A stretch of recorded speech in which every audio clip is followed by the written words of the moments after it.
Babbitt by Sinclair Lewis. Chapter 22. 1. He drove to the city prison not blindly, but with unusually fussy care at corners, the fussiness of an old woman potting plants. It kept him from facing the obscenity of fate. The attendant said, "No, you can't see any of the prisoners till 3:30, visiting hour." It was 3. For half an hour Babbitt sat looking at a calendar and a clock on the whitewashed wall. The chair was hard and mean and creaky. People went through the office and, he thought, stared at him.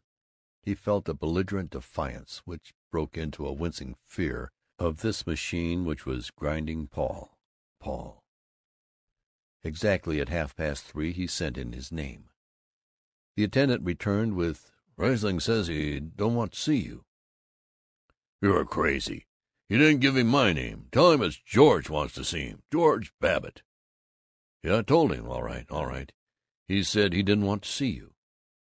"Then take me in anyway." "Nothing doing. If you ain't his lawyer, if he don't want to see you, that's all there is to it." "But my God! Say, let me see the warden." "He's busy. Come on now, you—" Babbitt reared over him. The attendants hastily changed to a coaxing, "You can come back and try tomorrow. Probably the poor guy is off his nut."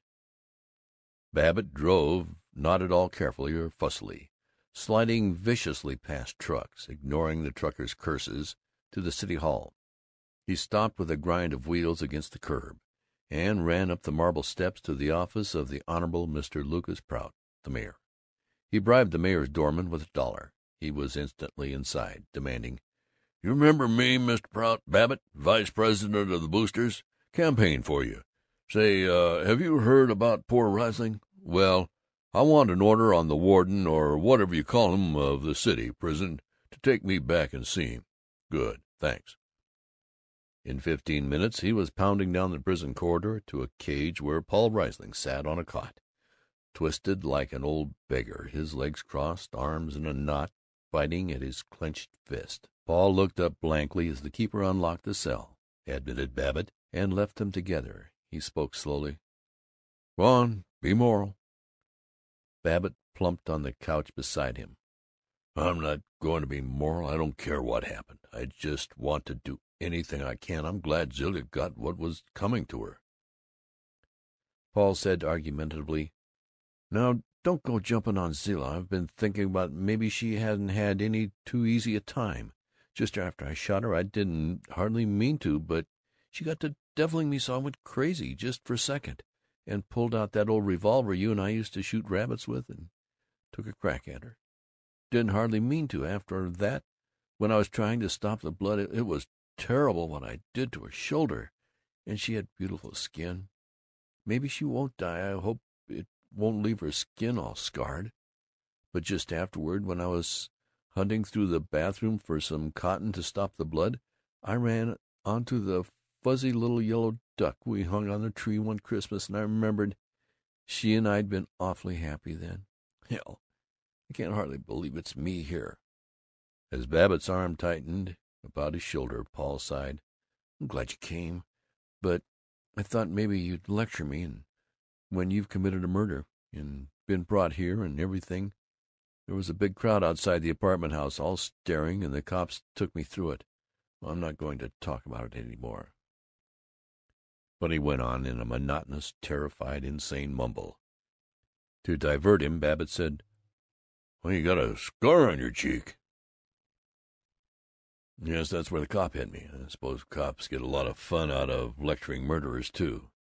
He was a big fellow, and they wouldn't let me help carry Zilla down to the ambulance." "Paul, quit it. Listen, she won't die, and when it's all over, you and I'll go off to Maine again, and maybe we can get that May Arnold to go along. I'll go up to Chicago and ask her. Good woman, by golly, and afterwards I'll see that you get started in business out west somewhere, maybe Seattle. They say it's a lovely city." Paul was half smiling. It was Babbitt who rambled now.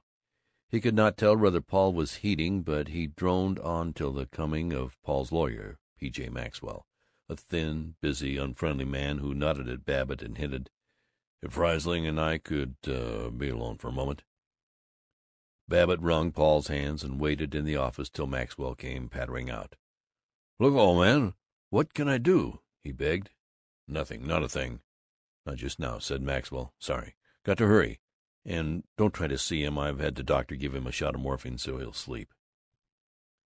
It seemed somehow wicked to return to the office. Babbitt felt as though he had just come from a funeral. He drifted out to the city hospital to inquire about Zilla.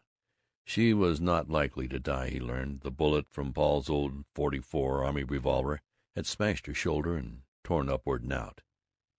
He wandered home and found his wife radiant with the horrified interest we have in the tragedies of our friends.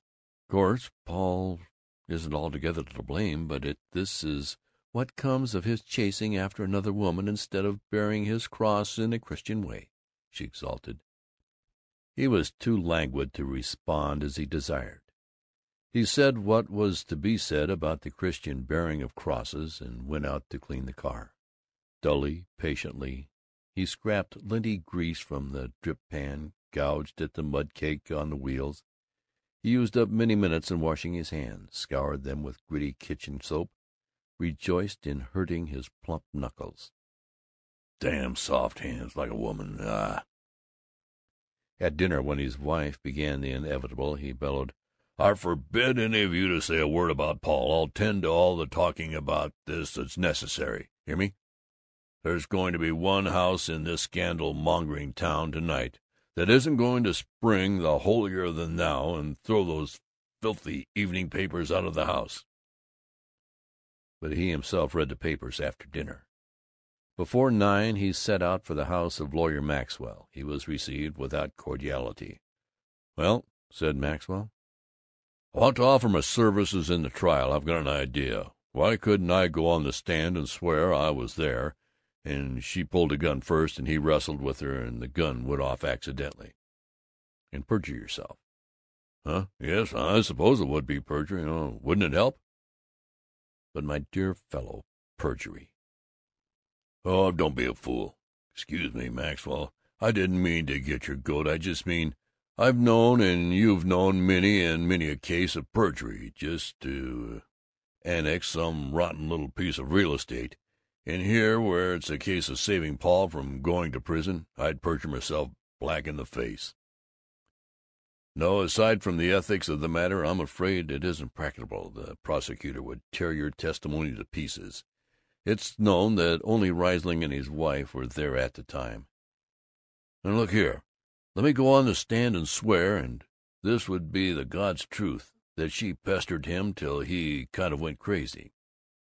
"No, sorry. Riesling absolutely refuses to have any testimony reflecting on his wife. He insists on pleading guilty."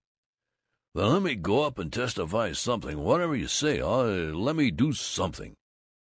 "I'm sorry, Babbitt, but the best thing you can do, I hate to say it, but you could help us most by keeping strictly out of it."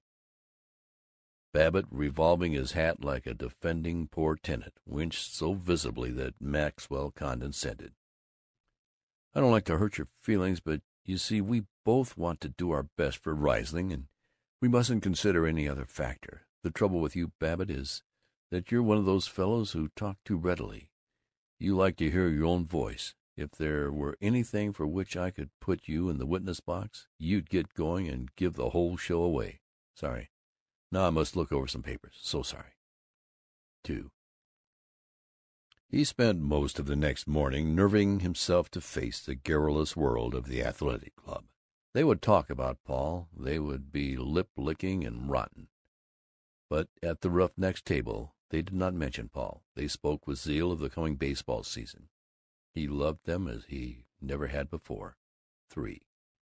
He had, doubtless from some story-book, pictured Paul's trial as a long struggle, with bitter arguments, a taut crowd, and sudden and overwhelming new testimony. Actually, the trial occupied less than 15 minutes, largely filled with the evidence of doctors that Zilla would recover, and that Paul must have been temporarily insane. Next day Paul was sentenced to 3 years in the state penitentiary and taken off, quite undramatically, not handcuffed, merely plodding in a tired way beside a cheerful deputy sheriff. And after saying good-bye to him at the station, Babbitt returned to his office. to realize that he faced a world which, without Paul, was meaningless. Chapter 22